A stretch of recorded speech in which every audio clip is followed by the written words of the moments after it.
So, Kong Skull Island's a pretty fun movie, right? It has this whole Vietnam aesthetic that it lives from the likes of Apocalypse Now, and Kong fights giant monsters in absolutely delightful ways. As a kaiju fan, it really delivered everything that I was looking for. And from what I can tell, most people online seem to agree. Although, I did see one person online who didn't like the movie. This person made their usual terrible video about it. You might have heard of it actually because it caused something of a stir. Not because of anything they actually said in the video, you understand, but because Jordan Vogt-Roberts, the director of Kong, went on a Twitter rant about it.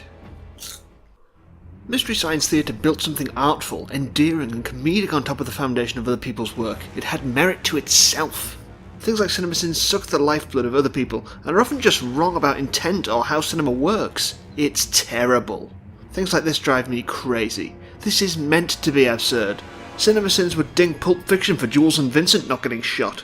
Literally, not another scene in the film has rain in it after this. Literally, 2 scenes in the whole film. The writing lacked and integrity. Yes, we're talking about Cinemasins today, and their dreadful Everything Wrong With series. You know the one. They say something they think is wrong with a movie, making an annoying ding noise, and then they try to defend their terribleness by claiming it's satire. I was kind of into Cinemasins when they were first starting out, but I steadily soured on them, to the point where I basically hate them. They're just so bad. And I figured that given the whole Jordan Vogt-Roberts thing, and given my affinity for kaiju films, that this would be a good one for me to use to analyse why they're so bad. Now, there are many aspects of Cinemasins to hate, just in general.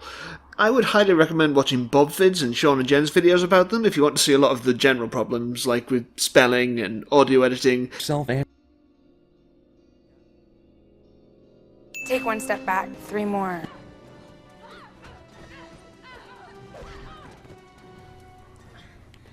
Also, Maya's got to be the clumsiest ninja I've ever heard. And the clickbait nature of the whole channel, and, you know, they just aren't funny. I hate them. I just hate them. I hate them, and I want to make you hate them. Now, I know what people are going to say, whether they listen to what I say in this video or not. Cinemasins is satire, so I shouldn't take what they say seriously. Here's my problem with that. Cinemasins clearly expect you to agree with them on everything. If this were an actual satire of being overly nitpicky about movies, then they would surely portray themselves as wrong.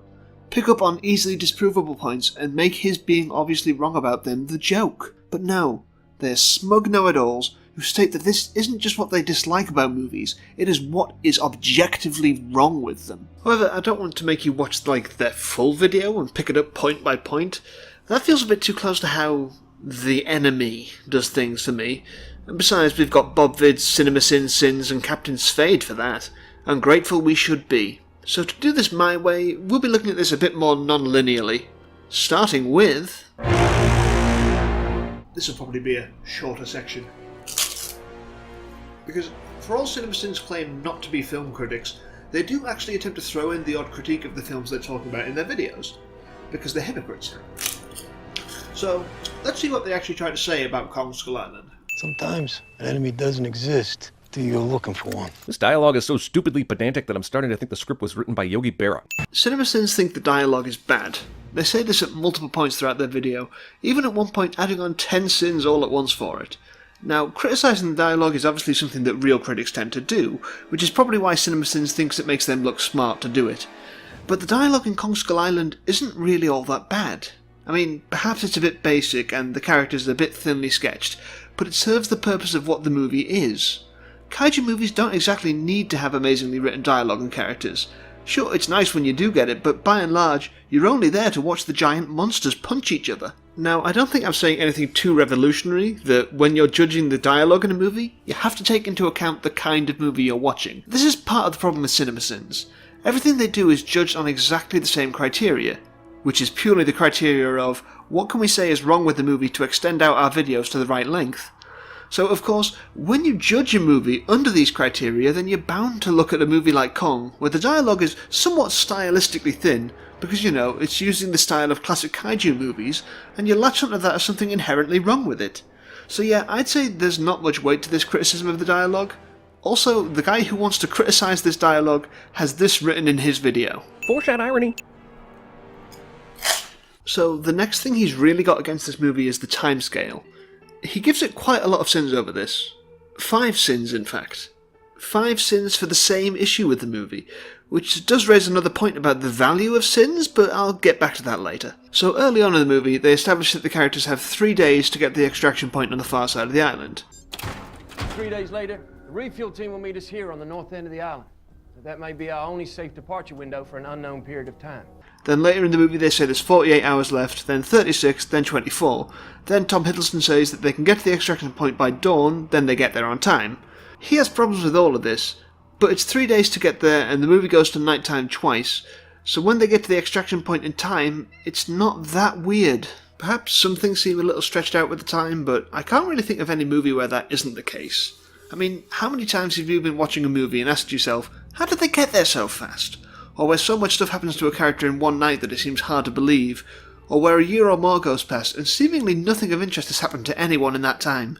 It's never really a big deal unless the amount of time passing within the movie contradicts some kind of internal logic, and that is really not the case with Kong. The movie presents its timescale completely adequately, but as we've said, Cinemasins needs to make his videos a certain length, so he starts pretending it's a problem even though it isn't. It's just true of his lazy writing to keep manufacturing issues with the movie that aren't really there. There's a couple of specific moments he tries to critique as well. One is pretty early on where this fun thing happens. But he of course finds something to complain about with it. Would it have killed you to show the guy falling into Kong's mouth? Or was that too gruesome, considering later you have a graphic shot of a guy getting impaled by a spider leg? So he thinks that this is pansying away from showing graphic imagery, even though later it has the guy impaled on the bamboo spider leg, which is pretty graphic. It's once more a non-issue that I don't even personally have to disagree with on this one, because, well, Jordan vogt-roberts has it covered. It's called a match cut or graphic rhyming, so yes, I could have shown it. This is a choice that has nothing to do with the graphic shot later.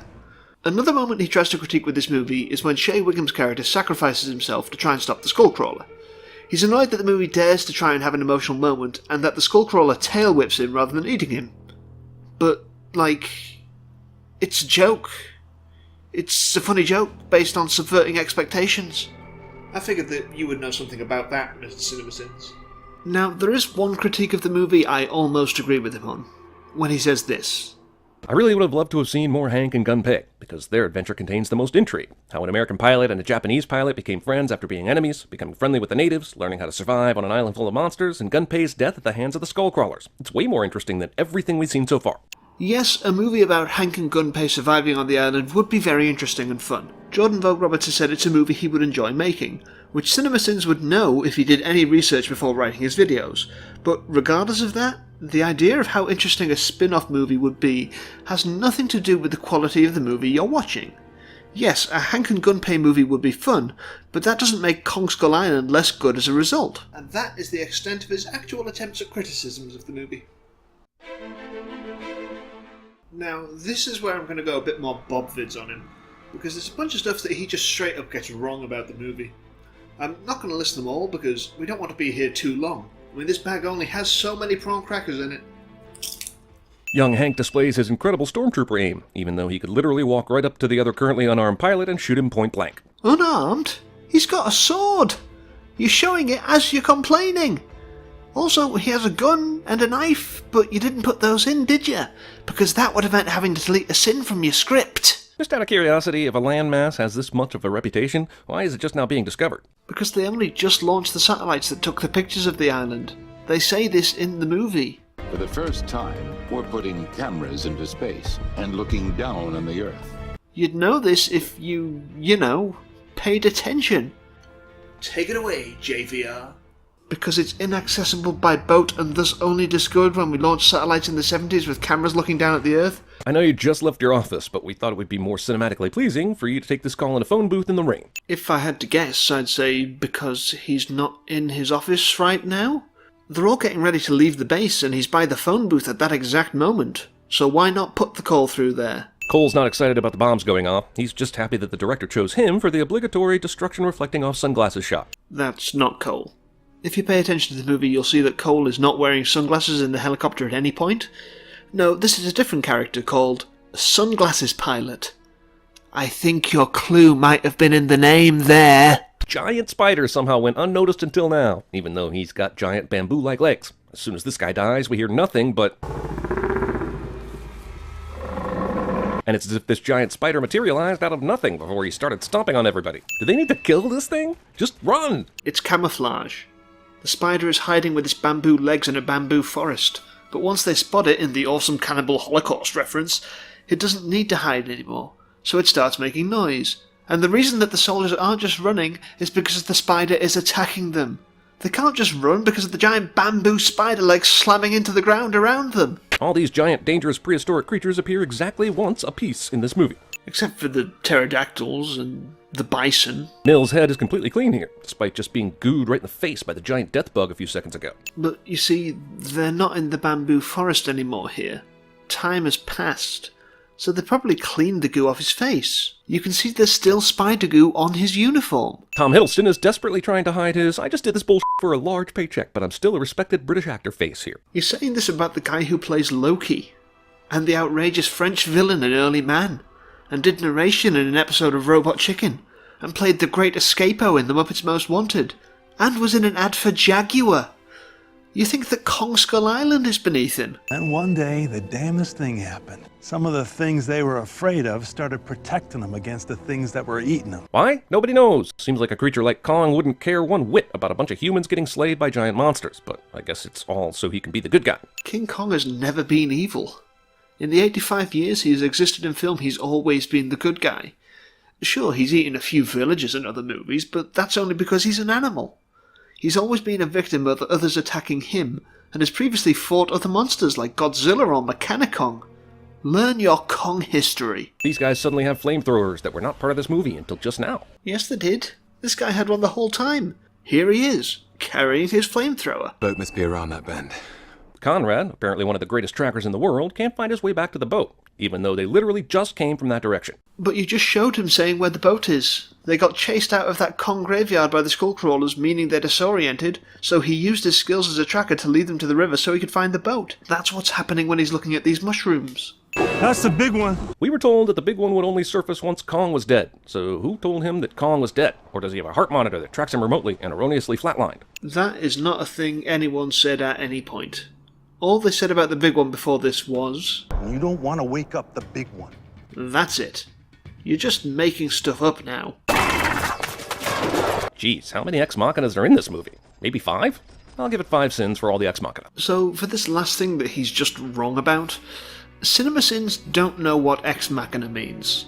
They say this Ex Machina thing in so many of their videos, they seem to just think it means a surprise near the end of the film, but Deus Ex Machina specifically refers to a tradition out of classic Greek theatre, where at the end of the play a god would show up to resolve the plot. A get out of writing a proper ending free card. The god tended to come up through a trapdoor or lowered in a harness, hence Deus Ex Machina, God from the machine. The key thing about this is that it was not established anywhere in the world of these plays beforehand, so for it to be an Ex Machina, it has to not be established that this is something that can happen. So when they turn up in a boat that we saw them working on and riding on throughout a good deal of this movie, and knew that these characters were on and worrying about if they should go back or not, it is not an Ex Machina. You do not know what you're talking about, so please just stop saying this thing. So this is the thing I've noticed about Cinemasins a lot. The number of their complaints that can be counted just by saying, because it's a movie. Because a number of the things that they complain about are just standard things about how movies work.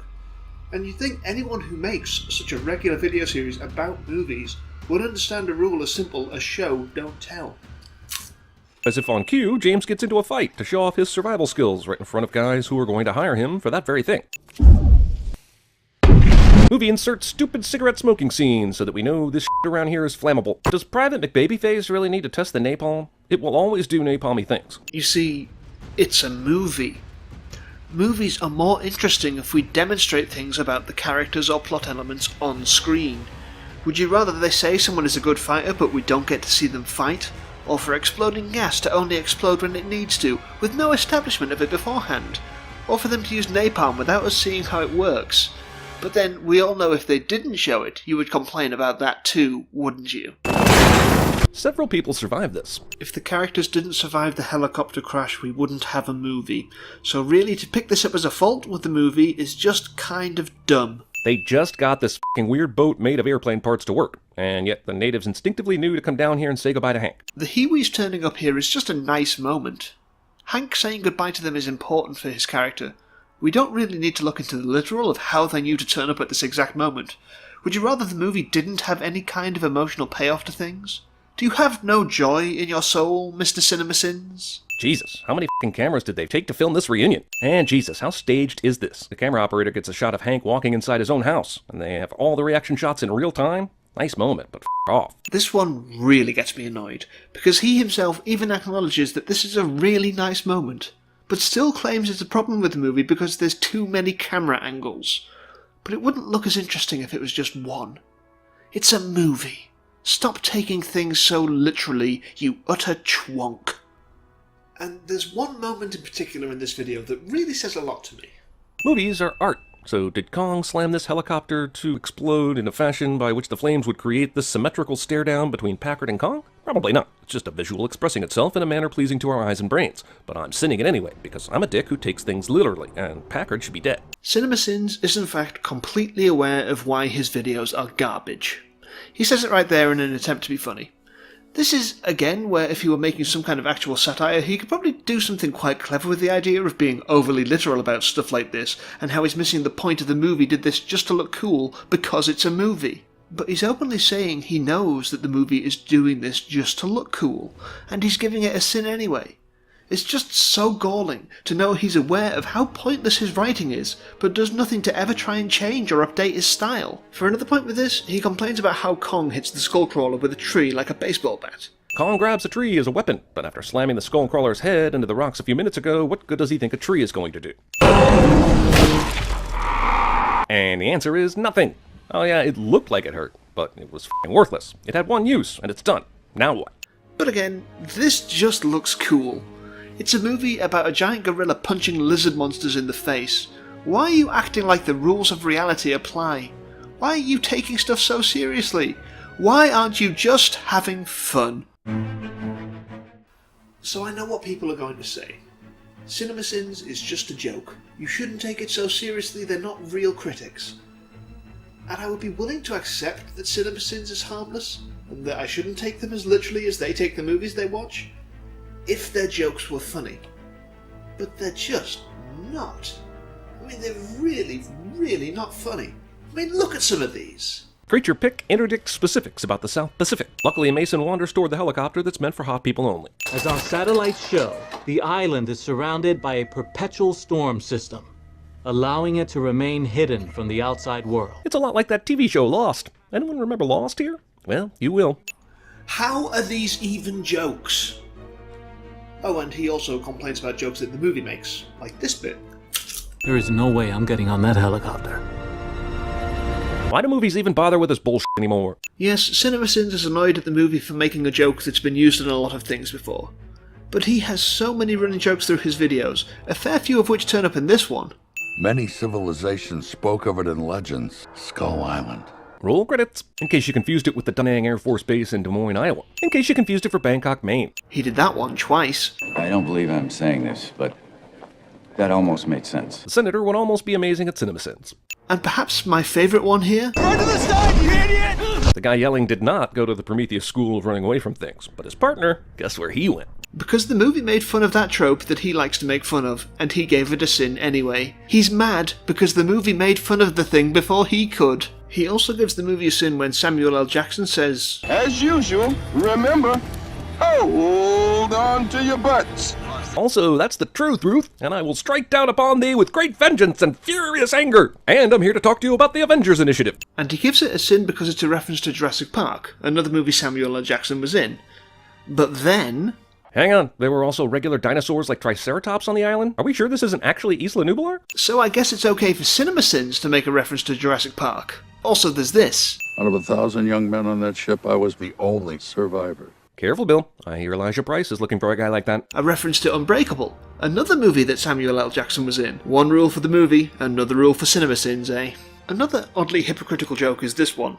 Die, you motherfucker! This movie will remain PG-13, goddammit. So the movie censoring a swear word is bad, but here's some stuff from earlier in Cinemasins' video. F*** you, movie. Even dialogue. And holy and this is in all his videos.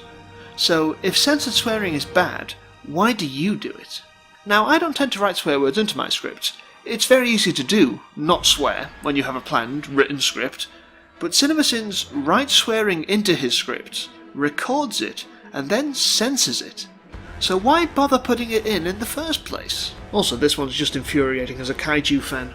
Kong is not the only king. But mainly it's Godzilla. That's the one people care about. Godzilla is the only one people care about. You're trying to tell me that no one cares about Rodan, Mothra, King Bloody Ghidorah, 3 of the most popular kaiju in all of the Godzilla films?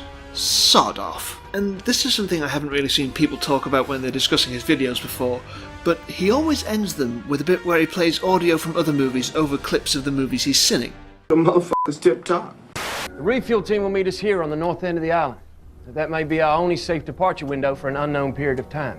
Sound good?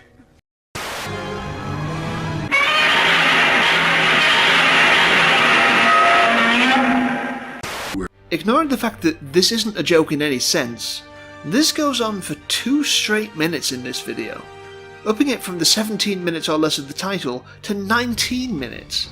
I mean, if you must do this bit, Cinemasins, can you not just, like, pick your best one? Something I want to touch on briefly is the value of sins. Because any logical human being can see that certain flaws with movies are more or less forgivable than others, but to Cinemasins everything is worth a sin. Except for the times when he decides that he's going to put on more than one at once. I could keep singing this terrible dialogue line by line, but I don't want to subject you lovely people to listening to it, so I'll just add 10 extra sins to cover the rest of the movie. Jeez, how many ex machinas are in this movie? Maybe 5? I'll give it 5 sins for all the ex machinas. And sometimes he removes sins. Jesus, John C. Reilly's such a national treasure he belongs in a museum. 1 sin off for him being by far the best human thing about this movie. So what exactly is a sin worth if you can just arbitrarily decide that some things are worth more than others, or can remove them at any point? At the end of this video, the movie has 146 sins, but I have no idea if that means the movie is bad in his eyes or not. In comparison, he gave Mad Max Fury Road, one of the best movies ever made, fight me, 96 sins, and The Mummy, which was pretty atrocious, 171 sins. So what is the scale here? For comparison, let's look at their percentages on Rotten Tomatoes. Still an objective metric, yes, but one run by actual critics. So Mad Max has 97% and 96 sins. Kong has 75% and 146 sins, so dropping 22% we add on 50 sins. But then we get to The Mummy, which has 15% and 171 sins, so we drop 60% and only add on 25 sins. There's no metric here beyond how much he can say to make the video the right sort of length. Also, he gives every film a sentence, and in this one it's The King of Kong, which is a documentary about trying to get the world record at Donkey Kong. I'm not sure how you sentence a movie to a documentary, and I'm not sure why this is a sentence for doing something bad either, because it's a pretty well-reviewed documentary. I haven't seen it, but it's meant to be good, so what even is this, man? Cinemasins is really bad, and you shouldn't watch them.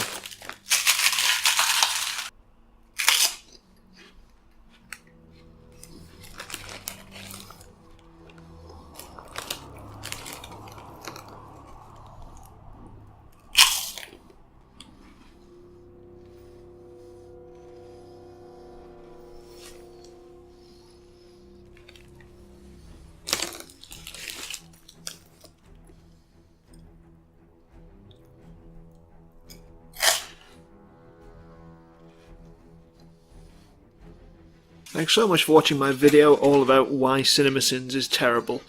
I forgot to record this bit on camera, so you're stuck with just my voice this week. Please click on the things to subscribe and watch other videos that I made about other things.